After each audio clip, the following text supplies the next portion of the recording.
8/11/81। अंतर संपन्न करने का साधन तुरंत दान महापुण्य। कौन सा अंतर? अंतर संपन्न करने का साधन तुरंत दान महापुण्य। कौन सा अंतर? स्टेज का अंतर है। स्टेज का अंतर। और तुरंत दान महापुण्य माना समय कितना बचा है? बहुत समय है। समय कम होता जाता है और अंतर बहुत है समय के हिसाब से। और जिस स्पीड से बच्चे चल रहे हैं वो तो बाबा को देखते कोई विशेष ऐसा नहीं लग रहा कि बहुत बड़ी प्राप्ति हो जाएगी। तो क्या इशारा दिया? तुरंत दान महापुण्य।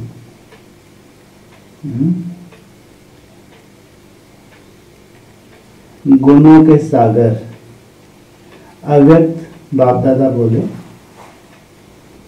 आज बाप दादा सवेरे प्रातः काल की वतन की बाप दादा दोनों के रूह रेहान की चित्रों सहित कहानी सुनाते हैं।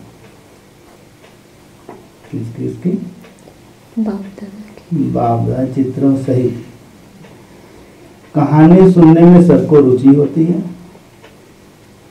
तो आज की कहानी क्या थी? ब्रह्मा बाप वतन के बगीचे में सैर कर रहे थे। कौन सा बगीचा? वतन के बगीचे में सैर कर रहे थे। सैर करते हुए सामने कौन थे? बाप के सामने सदा कौन रहते हैं? यह तो सभी अच्छी तरह से जानते हो ना। बाप बच्चों की माला सिमरन करते। कौन सी माला? गुण माला। तो ब्रह्मा बाप गुण माला सिमरन कर रहे थे। कोई कोई बच्चों में विशेष गुण होते नहीं होते, और उनको गुणों के आधार से भी लिफ्ट मिल जाती है। कारने मान लो किसी समय पे इतना तपस्या नहीं हो पाती, लेकिन दिव्य गुण हैं तो लिफ्ट का काम करते ही नहीं करते। तो खास गुण माला का सिमरन कर रहे थे। तो ब्रह्मा बाप गुण माला सिमरन कर रहे थे। शिव बाप ने ब्रह्मा से पूछा, क्या सिमरन कर रहे हो? ब्रह्मा बाप बोले, जो आपका काम सो मेरा काम। बच्चों के गुण मालाओं को देख रहे थे। कौन कौन के उसे बच्चे में कौन कौन से दिव्य गुण हैं? शिव बाप पूछे, क्या क्या देखा? क्या देखा होगा? कई बच्चों की सिर्फ नेकलेस के माफिक माला थी, और कोई बच्चों की पांव तक लंबी माला थी। कोई बच्चों की कई लड़ियों की माला थी। कोई बच्चे इतनी मालाओं से सजे हुए थे जैसे मालाएं उनकी ड्रेस बन गई। इतने दिव्य गुण थे जैसे दिव्य गुणों से उनका श्रृंगार हो रहा था। ब्रह्मा बाप वैरायटी गुण मालाओं से सजे हुए बच्चों को देख देख हर्षित हो रहे थे। आप हरेक अपनी गुणमाला को जानते हो? आप में कौन कौन से दिव्य गुण हैं, उस माला को जानते हो? पूछा। कितने सजे हुए हो? यह अपना चित्र देखते हो? ब्रह्मा बाप चित्र रेखा बन चित्र खींच रहे थे। अर्थात चित्र में तकदीर की रेखाएं खींच रहे थे।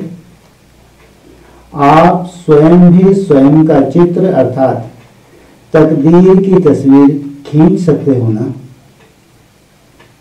फोटो खींच सकते हो ना? फोटो निकालने आता है? अपना व दूसरों का? अपना फोटो खींचने आता है? तो आज सबका फोटो वतन में था। कितना बड़ा कैमरा होगा? सिर्फ आप लोगों का नहीं, सभी ब्राह्मणों का फोटो था। मालाओं का श्रृंगार देखते कोई कोई बच्चों की विशेषता क्या देखी?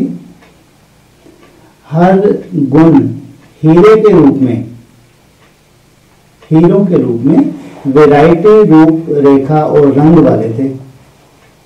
विशेष 4 प्रकार के रंग थे, जिसमें मुख्य 4 सब्जेक्ट के 4 रंग थे। सब्जेक्ट तो जानते हो ना? ज्ञान, योग, धारणा और सेवा। पहला है ज्ञान स्वरूप। ज्ञान स्वरूप की निशानी कौन सा रंग होगा? ज्ञान रूप की निशानी गोल्डन कलर। जो हल्का सा गोल्डन कलर होने के कारण उस एक ही हीरे से सर्व रंग दिखाई देते।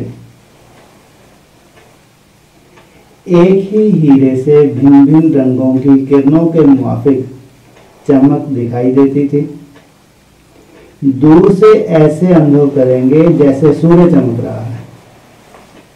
क्या है इनमें? कौन सा प्रकाश? कौन सा प्रकाश बताया? ज्ञान का प्रकाश। और यह है उससे भी सुंदर सूर्य,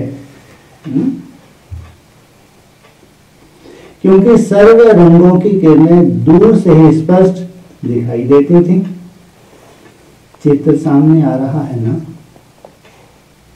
कैसे चमक रहा है हीरा?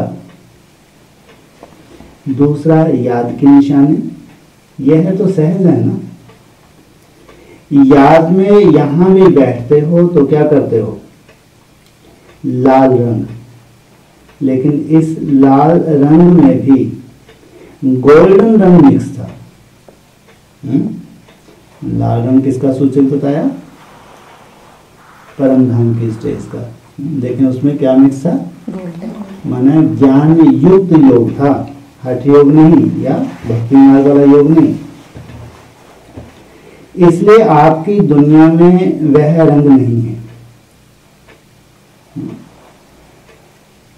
कहने में तो लाल रंग आएगा ना, माना उसमें गोल्डन मिक्स है, लेकिन कहने में क्या आएगा? लाल रंग। धारणा, धारणा की निशानी सफेद रंग। लेकिन सफेदी में भी जैसे चंद्रमा की लाइट के बीच सुनहरी रंग मिक्स करो या चांदनी के रंग में हल्का सा पीला रंग ऐड करो, दिखाई चांदनी जैसा देगा, लेकिन हल्का सा सुनहरी होने के कारण उसकी चमक और ही सुंदर हो जाती है। प्योरिटी तो दुनिया में भी बहुत है, लेकिन यहाँ ज्ञान सहित जो समझ दी है उस आधार से प्योरिटी को धारण करना। यहाँ वह रंग बना नहीं सकेंगे।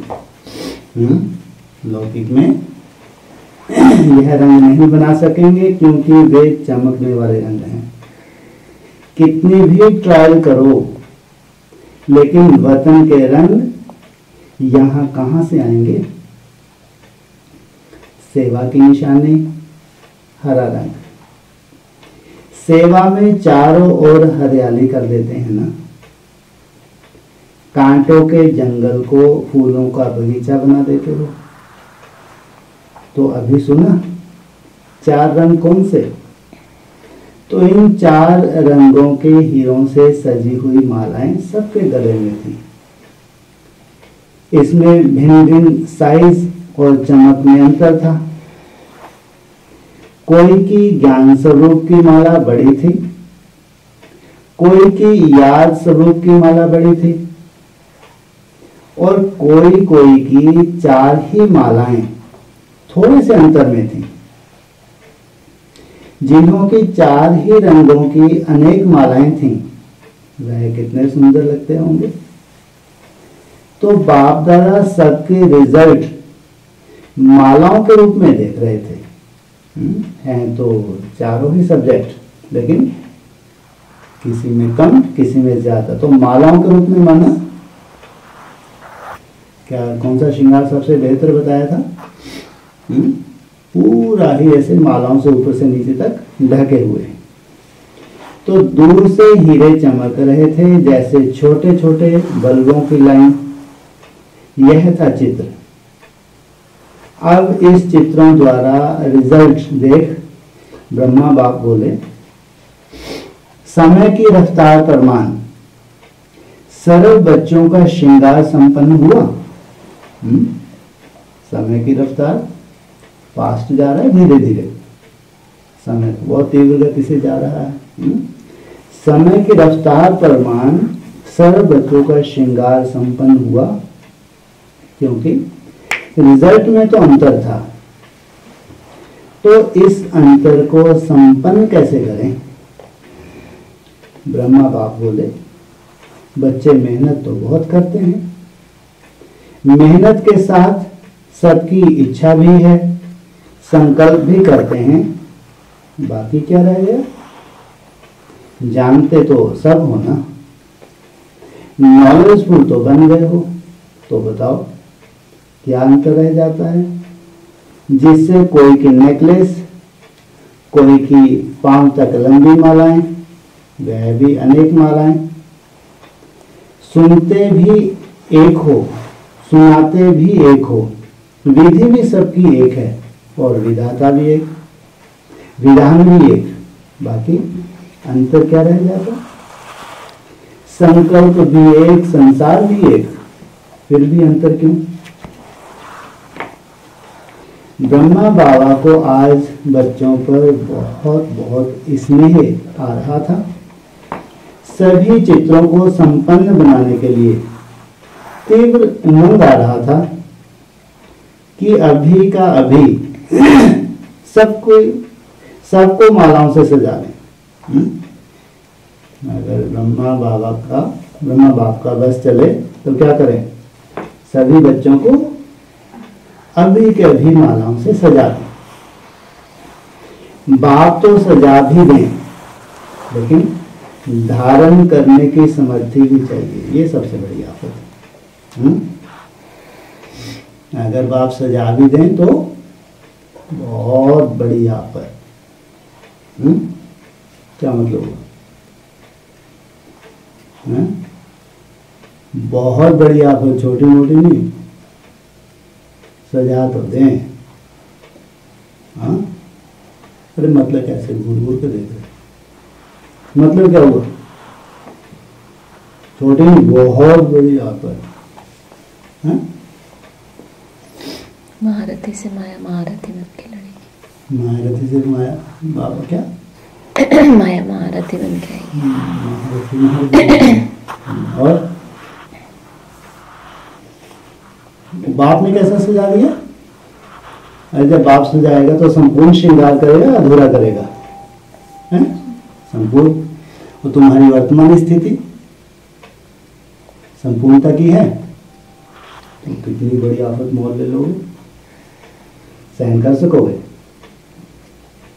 हाँ, तो बड़े रूप में कोई बहुत बड़ा हिसाब किताब सामने आ जाए,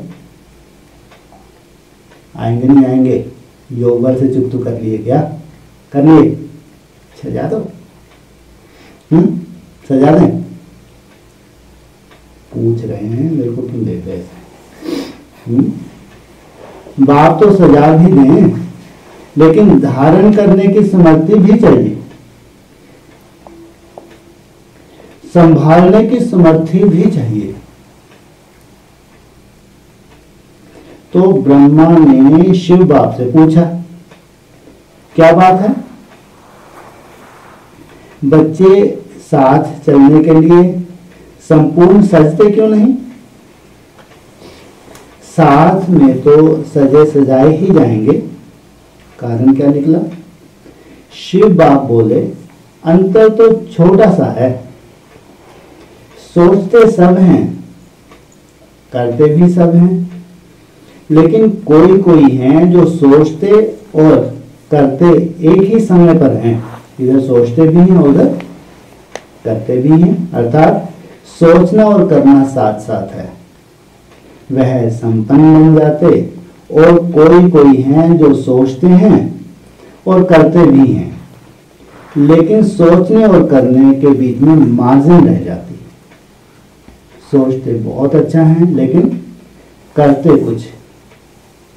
कुछ समय के लिए बाद, कुछ समय के बाद हैं, उसी समय नहीं करते।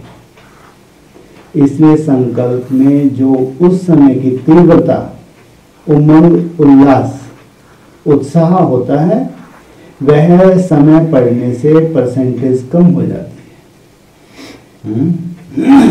उसी वक्त जो उमंग उत्साह होता है और कुछ समय के बाद करना, तो वैसा नशा होगा। जैसे गर्म व ताजी चीज का अनुभव और ठंडी व रखी हुई चीज का अनुभव, अंतर आ जाता है ना। ताजी चीज की शक्ति और रखी हुई चीज की शक्ति में अंतर पड़ जाता है ना। चीज कितनी भी बढ़िया हो, लेकिन रखी हुई चीज, उसकी रिजल्ट वह नहीं निकल सकती। ताजी और बासी में अंतर हो जाता है। ऐसे संकल्प जो करते हैं, वह उसी समय प्रैक्टिकल में करना, उसके रिजल्ट और सोचना आज, करना कब, उसके रिजल्ट में अंतर पड़ जाता है।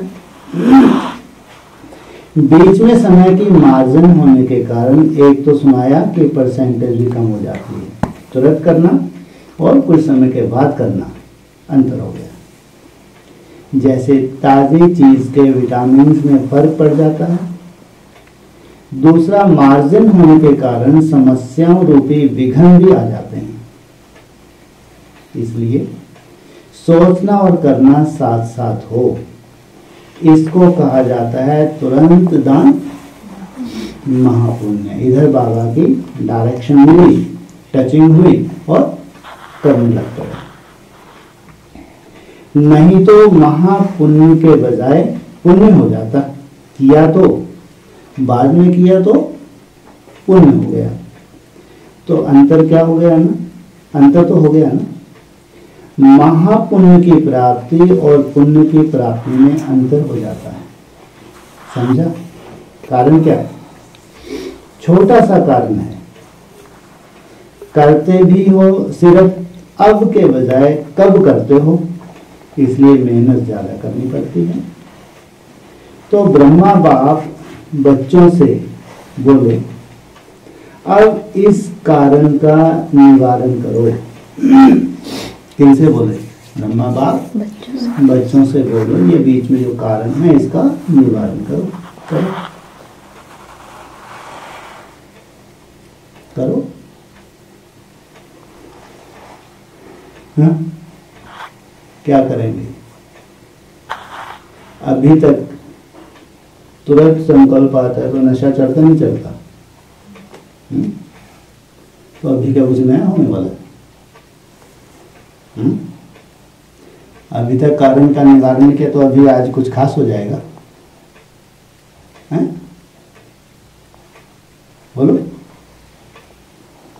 बोल रहे हैं कारण का निवारण करो, क्या निवारण करेंगे? पहले भी जब भी ऐसा कोई संकल्प आता है, उमंग सा आता है, तो जोर शोर से शुरू हो जाते हो ना। अभी वही तो करोगे, क्या करोगे? और करो निवारण। तुम्हारे हाथ में क्या है? क्या है तुम्हारे हाथ में? मेहनत करना। और वो जो संकल्प, जो बीज है, वो ना छूटे। मेहनत तो सब करते हैं, लेकिन वो जो पावरफुल संकल्प है उसको छोड़ देते हैं। जैसे आज पावरफुल संकल्प आया, मेहनत की, और कल वो संकल्प नहीं होगा, भूल जाएंगे। जो जो रोज की रूटीन है चलते रहेगी तो वैसा तीव्रता नहीं होती, अलबेलापन आ जाता है। लेकिन उस संकल्प को रिवाइज करना माना जैसे कि तीव्रता। तो अब इस कारण का निवारण करो। सुना आज की कहानी, दोनों बाप के बीच की कहानी। दोनों बाप आपस में चर्चा कर रहे थे। अब क्या करेंगे? निवारण करो। निवारण करना ही निर्माण करना हो जाएगा। नया निर्माण करने के निमित्त बन रहे हो ना, नई दुनिया लाने के निमित्त कर रहे हो। तो स्वयं में भी नव निर्माण और विश्व में भी नव निर्माण। स्वयं में भी और कौन सा विश्व? हाँ, कौन सा? ब्राह्मणों का जो श्रेष्ठ पुरुषार्थी ब्राह्मण है, उसमें भी क्या हो जाएगा? नव निर्माण। अच्छा, ऐसे सदा सजे सजाए सोचना और करना समान बनाने वाले, सदा बाप समान तुरंत दानी महापुण्य आत्माएं, दोनों बाप के शुभ इच्छा को पूर्ण करने वाले, ऐसे संपन्न आत्माओं को बाप दादा का याद प्यार और नमस्ते। टीचर्स के साथ मुलाकात है। सेवाधारी अमृत वेले से लेकर रात तक सेवा की स्टेज पर हो।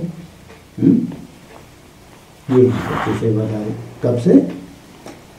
अमृत वेले से लेकर रात तक। अगर आराम भी करते हो तो भी स्टेज पर। स्टेज पर भी सोने का पार्ट बजाते हैं ना, सबकी नजर होती है कैसे सोए हुए हैं। इस रीति सेवाधारी अर्थात 24 घंटे स्टेज पर पार्ट बजाने वाले, तो हर कदम हर सेकंड सारी विश्व के आगे हैं। सेवाधारी सदा हीरो पार्टधारी समझ करके चलें। सेंटर पर नहीं बैठे हो लेकिन स्टेज पर बैठे हो, विश्व की स्टेज पर, तो इतना अटेंशन रहने से हर संकल्प और कर्म स्वतः ही श्रेष्ठ होगा ना। नेचुरल अटेंशन होगा। अटेंशन देना नहीं पड़ेगा लेकिन रहेगा ही, क्योंकि स्टेज पर होना। और सदा अपने को पूज्य आत्मा समझो, तो पूज्य आत्मा अर्थात पावन आत्मा कल्प कल्प पूजे हैं।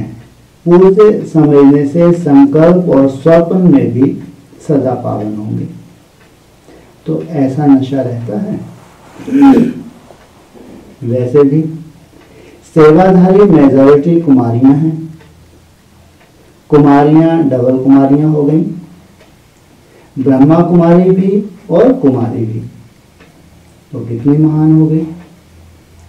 कुमारी की अब 84वें अंतिम जन्म में भी चरणों की पूजा होती है।